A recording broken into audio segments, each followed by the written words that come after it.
জাতির পিতাকে হত্যা করে, সংবিধান লঙ্ঘন করে, এমনকি সামরিক আইন রুলস সেটা ভঙ্গ করে অবৈধভাবে যারা ক্ষমতা দখল করেছিল তারা কোনো মানুষের দিকে তাকায়নি, মানুষের কল্যাণ করেনি।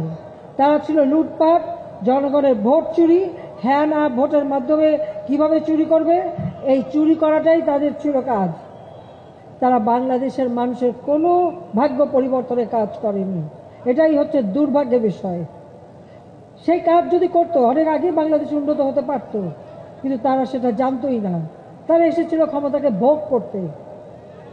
আমি এমন একটা দেশে ফিরেছিলাম যেখানে আমার বাবার হত্যাকারীরা অবাধে বিচরণ করছে, বিচার করা যাবে না। আমার বিচার করার অধিকার, বিচার চাইবো আমি, সে অধিকারটুকু আমার ছিল না। এমন একটি দেশ যুদ্ধাপরাধী মেয়েদের ধরে পাকিস্তানি হানাদার বাহিনীর কাছে নিয়ে গেছে, তাদের উপর অত্যাচার করছে, গ্রামের পর গ্রাম জ্বালিয়েছে, গণহত্যা চালিয়েছে, তারাই ছিল ক্ষমতায়। ওই অবস্থায় দেশে এসে সারা দেশ আমি ঘুরেছি।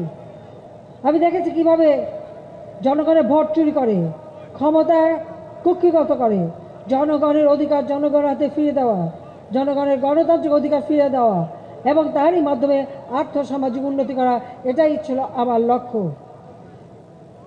21 বছর পর সরকার গঠন করার সুযোগ পাই।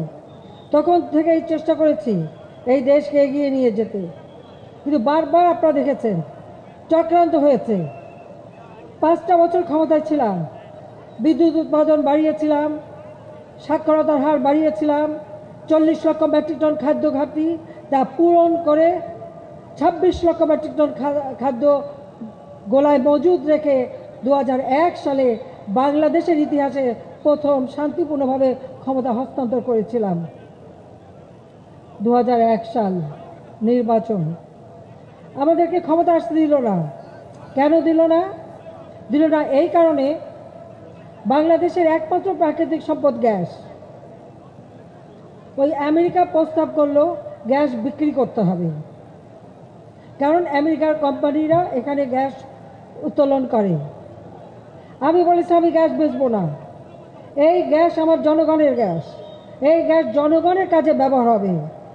আমি বিদ্যুৎ দেবো, সার কারখানা করবো, পেট্রোকেমিক্যালস করব, জনগণের কল্যাণে ব্যয় করে যদি 50 বছর রিজার্ভ রেখে তার যদি অতিরিক্ত থাকে তাহলে দেব। তারা খুব নাখোশ হলেন, সিদ্ধান্ত নিলেন আমাকে ক্ষমতা আসতে দেবে না। তাছাড়া আমাদের দেশেরও কিছু লোক ছিল। 2001 সালে ক্ষমতা আসলো বিএনপি জামাত জোট, যে বিএনপিকে 96 সালে জনগণের ভোট চুরি করেছিল 15 ফেব্রুয়ারি নির্বাচন। এই ভোট চুরির অপরাধে এদেশের মানুষ আন্দোলন করে ওই খালেদা জিয়াকে ক্ষমতাচ্যুত করেছিল। সেই ক্ষমতাচ্যুত ভোট চোর, জনগণের সম্পদ চোর, সেই বিএনপিকে আবার ক্ষমতায় বসালো ভোট কারচুপির মধ্য দিয়ে। গ্যাস বিক্রির মুচলেখা দিয়েছিল খালেদা জিয়া যে সে ক্ষমতা গেলে গ্যাস বেচবে, সেই জন্য তার পিঠে বাহবা দিয়ে তাকে ক্ষমতায় বসালো।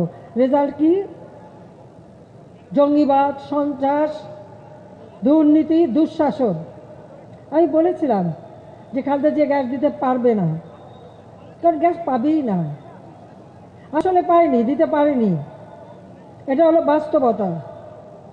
যে কূপ খনন করে খালেদা জিয়ার আমলে গ্যাস পায়নি, সেই একই জায়গায় কূপ খনন করে আওয়ামী লীগের আমলে আমরা শুধু গ্যাস না, এবার আমরা তেলও পেয়েছি।